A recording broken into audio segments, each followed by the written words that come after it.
Dans ma chaîne, j'ai essayé de publier un certain nombre de vidéos qui ont pour but de propager la culture juridique. La vidéo d'aujourd'hui consiste à essayer de parler du marché depuis sa naissance jusqu'à sa clôture. Alors, la première étape pour le marché, c'est la procédure des marchés commence par l'étude et la définition des besoins. Une fois définis ces besoins, ils sont exprimés en projet. Ce projet doit faire l'objet de l'étude de faisabilité et ensuite de l'évaluation financière de ces résultats, puis de la prévision du budget dans le budget de l'établissement. La deuxième phase, c'est la phase un petit peu plus avancée qui consiste à l'élaboration du CPS, le cahier de prescription spéciale, qui comprend au moins deux parties, la partie technique et la partie administrative. La partie technique est du ressort du service demandeur des travaux ou des prestations, qui doit l'élaborer par ses propres moyens ou par le biais d'un service interne compétent ou d'un prestataire extérieur, par exemple un bureau d'études, ou un architecte, etc. La partie administrative est élaborée généralement par le service d'achat,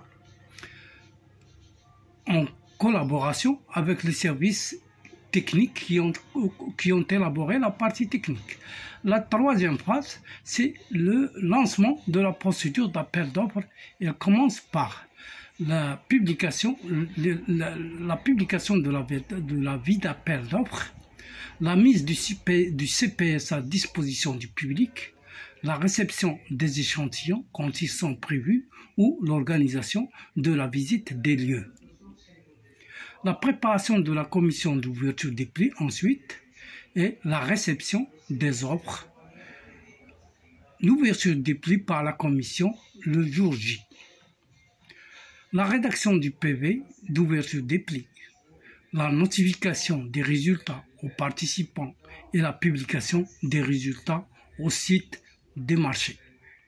La quatrième phase, c'est l'élaboration du marché et sa mise à la disposition des parties pour le signer. Ensuite, l'engagement du marché, ça veut dire son envoi au service financier.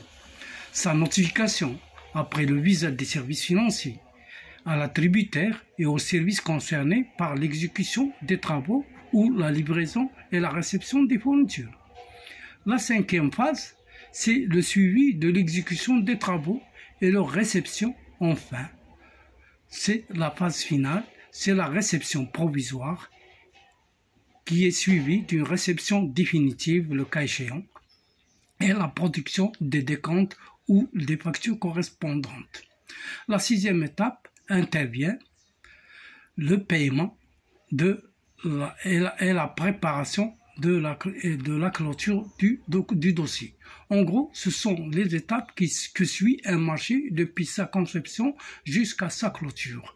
J'espère que ces informations vous soient utiles. À la prochaine.